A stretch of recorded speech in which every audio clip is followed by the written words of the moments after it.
दोस्तों, अगर आप क्लास 10-12 के स्टूडेंट हो और आपको 2022 के बोर्ड परीक्षा में पेपर देना है तो आज की इस वीडियो से आप अपने हर सब्जेक्ट में 10 नंबर एक्स्ट्रा पा सकते हो। क्योंकि आज की इस वीडियो में हम लोग जानेंगे कि 2022 की बोर्ड परीक्षा में आप कॉपी कैसे लिखें कि आपकी कॉपी सबसे अट्रैक्टिव लगे और एग्जामिनर आपका एक नंबर भी ना काटे। अगर आपके बोर्ड एग्जाम में 14 प्रश्न आते हैं, अगर हर प्रश्न से सिर्फ आधा नंबर कटता है तो भी आपके 7 नंबर कट जाएंगे। तो जितने भी स्टूडेंट इस वीडियो को देख रहे हैं, मैं जैसे आपको जो पॉइंट इस वीडियो में बताऊंगा, अगर आप इस तरीके से अपनी कॉपी लिखते हो तो आप हर सब्जेक्ट में 10 नंबर आराम से बढ़ा सकते हो। और इस चैनल से पढ़ाई कर काफी बच्चे 90-95% स्कोर किए हो, तो आप भी इस बार 95% स्कोर करो। इसीलिए मैं वीडियो लेकर आया हूं कि आपकी कॉपी लिखने में कोई मिस्टेक ना हो। तो जितने भी स्टूडेंट इस वीडियो को देख रहे हैं, वीडियो को आप लास्ट तक जरूर देखना, क्योंकि वीडियो आपको हर सब्जेक्ट में 10 नंबर दिलाएगा। जितने भी स्टूडेंट इस वीडियो को देख रहे हैं, आज की इस वीडियो में सबसे पहले मैं स्टेप वाइज आपको बताऊंगा। सबसे पहले पेज में आपको ये 3-4 गलती नहीं करनी है। जितने भी स्टूडेंट देख रहे हैं, सबसे पहले आपको अपने एडमिट कार्ड से रोल नंबर को अंकों और शब्दों में बहुत ही ध्यान से भरना है, ठीक है। इसमें कोई मिस्टेक नहीं होना चाहिए। फिर उसके बाद जो सब्जेक्ट रहेगा, ठीक है, सब्जेक्ट जैसे जो भी रहेगा, हिंदी रहेगा तो आप हिंदी इस तरीके से सब्जेक्ट आप इसमें से देख कर लिखना ताकि कोई भी गड़बड़ी ना हो, ठीक है। फिर आपका जो पेपर कोड होता है, ठीक है, जैसे यूपी बोर्ड की बात करो तो यूपी बोर्ड में टोटल 7 सेट आते हैं, तो पेपर कोड सभी स्टूडेंट का अलग अलग रहता है। तो जो भी पेपर कोड रहेगा वह आपके पेपर के साइड में लिखा मिलेगा आपको। तो पेपर कोड आपको सही सही भरना है और अपना डेट, जिस डेट का वो पेपर रहेगा आप देने जाओगे, डेट आपको सही सही भरना है और आपको सिग्नेचर कर जरूर आना है, ठीक है। सिग्नेचर कर आपको जरूर आना है ताकि आपके पास प्रूफ रहे कि आप एग्जाम हॉल में बैठे थे। अब मैं बारी बारी आपको एक एक क्वेश्चन को बताऊंगा। सेम क्लास 10-12 के जितने भी स्टूडेंट देख रहे हैं, पूरे वीडियो को देखना और सेम इसी तरीके से अपने हर विषय में आपको लिख कर आना है, ठीक है। जैसे क्लास 12 की बात करें, सेम क्लास 10 वाले बच्चे भी देखते चलेंगे, इसी तरीके से उनको भी लिख कर आना है। जैसे क्लास 12 में, ठीक है, आपको 3 घंटे 15 मिनट मिलेंगे, आपका पूर्णांक 100 अंक रहेगा, ठीक है। तो 15 मिनट आपको पेपर पढ़ने के लिए मिलेगा। तो इस 15 मिनट में सबसे पहले आपको पेपर पढ़ लेना है। अब जैसे खंड क, ठीक है, खंड क से शुरुआत हो रही है। खंड क और ख आपके बोर्ड एग्जाम में आने वाला है, ठीक है, 2 खंड रहेंगे इस बार। तो जैसे आप खंड क शुरू कर रहे हो, ठीक है, इसमें बहुविकल्पी क्वेश्चन है, ठीक है। तो जैसे आप सबसे पहले खंड क शुरू करो तो आप पेपर में सब फर्स्ट पेज पे लिखोगे खंड क। अब आप यहां पर देखो प्रश्न संख्या 1 है, ठीक है। तो यहां पर सबसे पहले ब्लैक पेन से लिख दोगे प्रश्न संख्या 1। फिर इसमें देखो कितने क्वेश्चन है, ठीक है, इसमें टोटल 5 क्वेश्चन रहेंगे। तो अगर आपको क का जवाब देना है, क का ऑप्शन नंबर 2 सही है, ठीक है, तो आप चारों ऑप्शन को नहीं लिखोगे। सबसे पहले खंड क लिख दिए, प्रश्न संख्या 1 क। अब जो भी ऑप्शन इसका सही है, जैसे संपूर्णानंद सही है तो संपूर्णानंद डायरेक्ट यहां पर आप लिख दोगे, ठीक है, क। अब सेम इसी तरीके से ख का जो जवाब होगा वह ख में लिख दोगे, ठीक है। इसी तरीके से 5 क्वेश्चन आपके प्रश्न संख्या 1 में रहेंगे, तो पांचों का जवाब प्रश्न संख्या 1 क ख ग घ करके अंग तक आपको दे देना है, ठीक है। फिर आपका एक क्वेश्चन आएगा यहां से प्रश्न संख्या 2, यह भी आपका बहुविकल्पी क्वेश्चन रहेगा, ठीक है। तो यहां पर प्रश्न संख्या 1 हो गया, तो अब आप हेडिंग लगाओगे प्रश्न संख्या 2, ठीक है, नेक्स्ट पेज पे या उसी पेज के नीचे जैसे आपको लगे। अगर नेक्स्ट पेज पे लिखोगे तो ज्यादा बेटर रहेगा, ठीक है। एक लाइन छोड़कर क ख ग घ अंग लिख दोगे तो एक पेज भर जाएगा। प्रश्न संख्या 2 डालो, क्योंकि 5 नंबर एक पेज से बहुत है, ठीक है। प्रश्न संख्या 2 डालो, यहां पर भी आपको टोटल 5 क्वेश्चन जैसे रहेंगे, ठीक है। तो आपको ऑप्शन नहीं लिखना है। तार सप्तक का प्रकाशन वर्ष जैसे 1943 ईस्वी है, तो इसका जैसे ग का आप लिख दोगे सीधे 1943 ईस्वी, ठीक है। इस तरीके से आप डायरेक्ट इसको सही जवाब बस लिख दोगे, कोई ऑप्शन लिखने की जरूरत नहीं है, सिर्फ प्रश्न संख्या 2 क ख ग घ अंग, ठीक है। 2 क्वेश्चन को आपको इस तरीके से कर आना है। फिर आपका तीसरा क्वेश्चन आएगा, ठीक है। तीसरा क्वेश्चन में क्या रहेगा, देखो दिए गए गद्यांश आधारित निम्नलिखित प्रश्नों का उत्तर दीजिए, ठीक है। आपको गद्यांश दिया रहेगा। अब गद्यांश में क ख नहीं लिखा है, ठीक है, 2 गद्यांश है। तो आप देखो आप क्या करोगे, सबसे पहले आप हेडिंग लगाओगे प्रश्न संख्या 3, ठीक है। प्रश्न संख्या 3 करने जा रहे हो तो प्रश्न संख्या 3। अब मान लो ये वाला करने जा रहे हो या फिर ये वाला करने जा रहे हो, अशोक का फूल वाला, ठीक है। अब जैसे मैं सपोज किया कि धरती माता वाला आप करने जा रहे हो, ठीक है, तो इसमें क ख नहीं है तो आप भी क ख नहीं लिखोगे, सीधे यहां पर लिखोगे धरती माता, ठीक है, और लास्ट में यहाँ पर आप लिख दोगे आवश्यक है, ठीक है, ताकि एग्जामिनर को पता चले कि आपने ये वाला गद्यांश किया है, ठीक है। अब जैसे उपयुक्त गद्यांश का संदर्भ लिखना है, ठीक है। संदर्भ में आप सिंपली लिख दोगे, जैसे संदर्भ पहला है तो पहला आप ऑप्शन डालकर पाठ के शीर्षक का नाम, पाठ के लेखक का नाम, ठीक है। अब दूसरा आपसे पूछ रहा है कि धरती वसुंधरा क्यों कहलाती है, तो आप इसी तरीके से फर्स्ट का जवाब दे दिए, फिर सेकंड का। अब थर्ड में जैसे आपसे पूछ रहा है रेखांकित अंश की व्याख्या कीजिए, ठीक है, तो आप इस तरीके से भी कर सकते हो, डायरेक्ट थर्ड लिखकर व्याख्या कर सकते हो, नहीं तो जैसे रेखांकित अंश इतना है तो यहाँ पर धरती, इस तरीके से धरती लिख देना, ठीक है। तीसरा क्वेश्चन लिखना है यहाँ पर, तीसरा ऑप्शन, फिर धरती डैश डैश चाहेगा तक यहाँ पर लिख देना, फिर व्याख्या लिखना, ठीक है।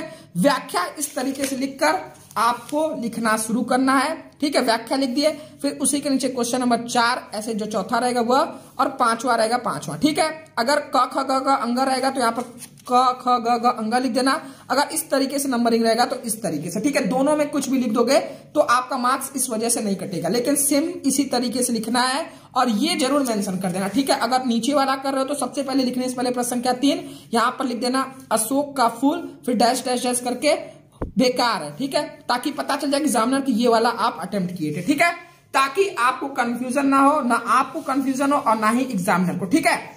अब जाके प्रश्न संख्या 4 पे तो आप हेडिंग लगाओगे प्रश्न संख्या 4, इसमें भी कोई क ख नहीं दिया, इसमें भी 2 ऑप्शन है, ठीक है। तो अब जैसे दुर्बलता वाला करो तो दुर्बलता, और यहाँ पर लास्ट में क्या है, करने पाऊ तक है, ठीक है, तो करने पाऊ तक आप लिख दोगे। अब सिंपली इसमें भी 5 क्वेश्चन रहेंगे, ठीक है। तो 5 क्वेश्चन, सबसे पहले पहला कविता के शीर्षक का नाम, कविता के लेखक का नाम, ठीक है।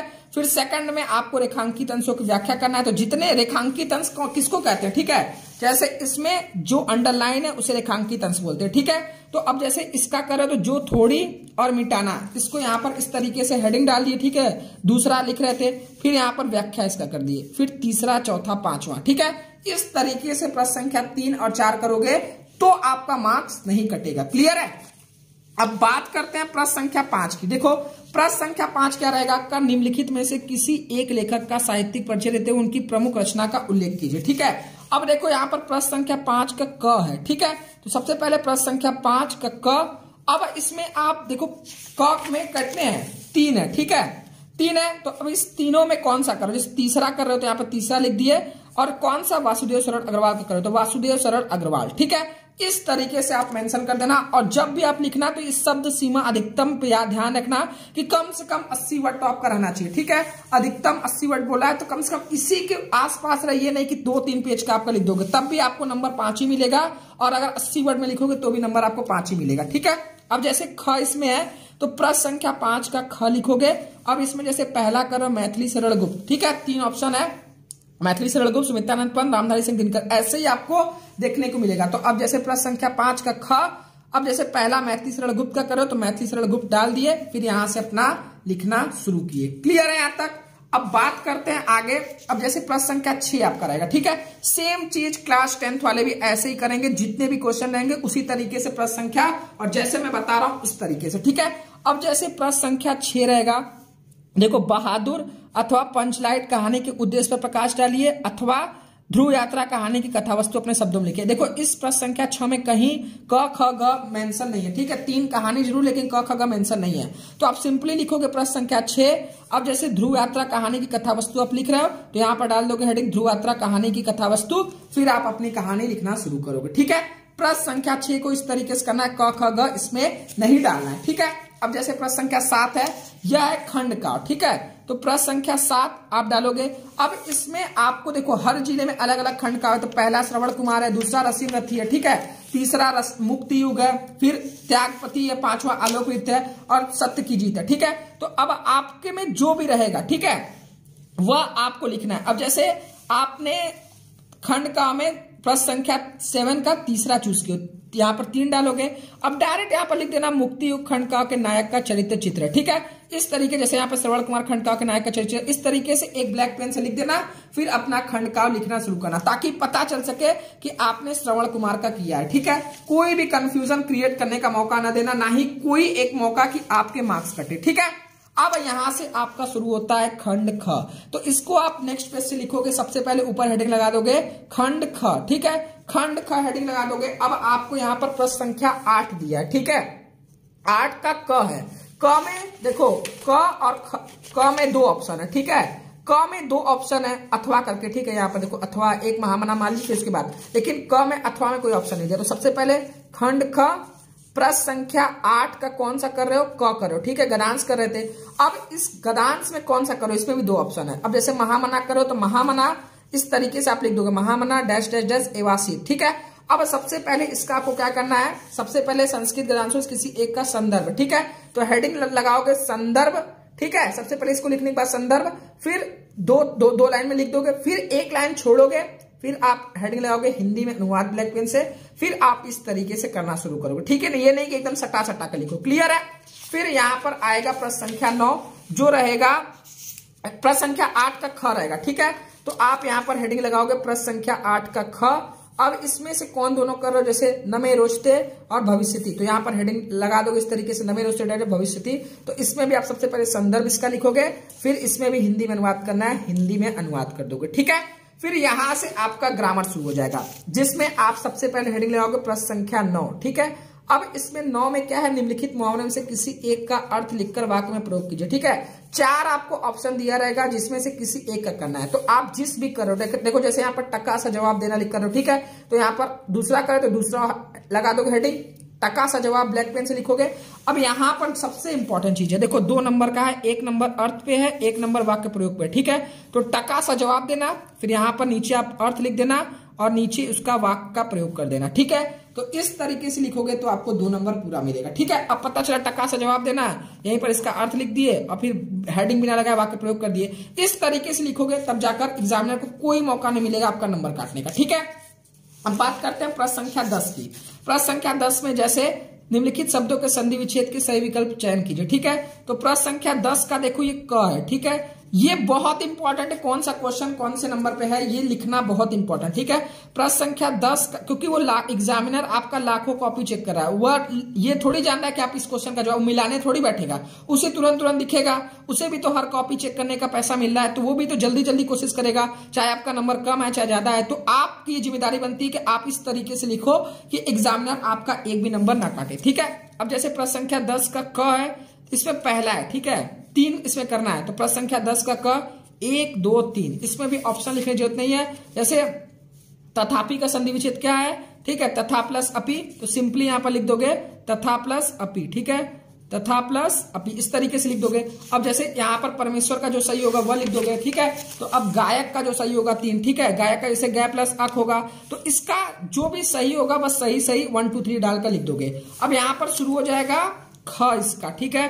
तो आप हेडिंग लगाओगे प्रश्न संख्या 10 का ख, इसमें आपको 2 करना है, ठीक है। प्रश्न संख्या 10 के ख में एक ये है, एक ये है, ठीक है, विभक्ति और वचन की पहचान। तो इसमें आप प्रश्न संख्या 10 का ख फर्स्ट और सेकंड इस तरीके से आपको लिख देना, ठीक है। फिर यहां से आपका शुरू हो जाएगा प्रश्न संख्या 11, ठीक है। प्रश्न संख्या 11 हेडिंग लगाओगे, प्रश्न संख्या 11 में देखो वसन व्यसन इसको आपको बताना है, ठीक है। तो जो सही रहेगा वह बता दोगे। फिर इसी तरीके से दूसरा, ठीक है, इसमें 2 रहेगा, ठीक है। तो प्रश्न संख्या 11 में क ऑप्शन में 2 रहेगा, तो दोनों का सही जवाब बता दोगे, ऑप्शन नहीं लिखोगे। फिर ख में आपको जैसे निम्नलिखित शब्दों में से किसी एक शब्द के 2 अर्थ लिखना है, ठीक है, एक शब्द के 2 अर्थ लिखना है। तो यहाँ पर आप किसी एक शब्द के, ठीक है, तो ख में ख लिखोगे, यहाँ पर प्रश्न संख्या 11 का ख, इसमें बस एक ही करना है तो 1 लिख दोगे। जैसे यहाँ पर नाक का सर्प और भुजंग हो जाएगा, तो यहाँ पर सिर्फ नाग हेडिंग नाग इस तरीके से लिख दोगे, फिर डैश लिखकर सर्प और भुजंग, क्योंकि 2 करना है, ठीक है। अब यहाँ पर ग आ जाएगा, तो हेडिंग लगाओगे ग में 2 करना है, जो आंखों के सामने हो, ठीक है, तो उसे प्रत्यक्ष, और तो इस तरीके से लिख दोगे, जो आंखों के सामने हो उसे प्रत्यक्ष, ग लगा के फर्स्ट, फिर सेकंड, जानने की इच्छा रखने वाला, जिज्ञासु, ठीक है। तो इस तरीके से यहाँ पर दूसरा कर दोगे। अब तीसरा जो सबसे इंपॉर्टेंट है, यहाँ पर देखो घ में रहेगा, यह रहेगा निम्नलिखित में से किन्हीं 2 वाक्यों को शुद्ध करके लिखना है, ठीक है। 2 वाक्यों को शुद्ध करके लिखना है, ठीक है। तुम तो कुर्सी पर बैठे हैं, इस सरोवर में अनेकों कमल खिले हैं, तो इस सरोवर में अनेक कमल खिले हैं, ठीक है।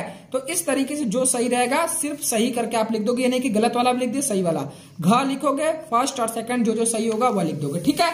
अब उसके बाद हेडिंग लगाओगे प्रश्न संख्या 12। प्रश्न संख्या 12 में 3 है, क ख ग। तो सबसे पहले क आप लिखोगे वीर रस या अथवा हास रस, दोनों में से एक करना अथवा, ठीक है।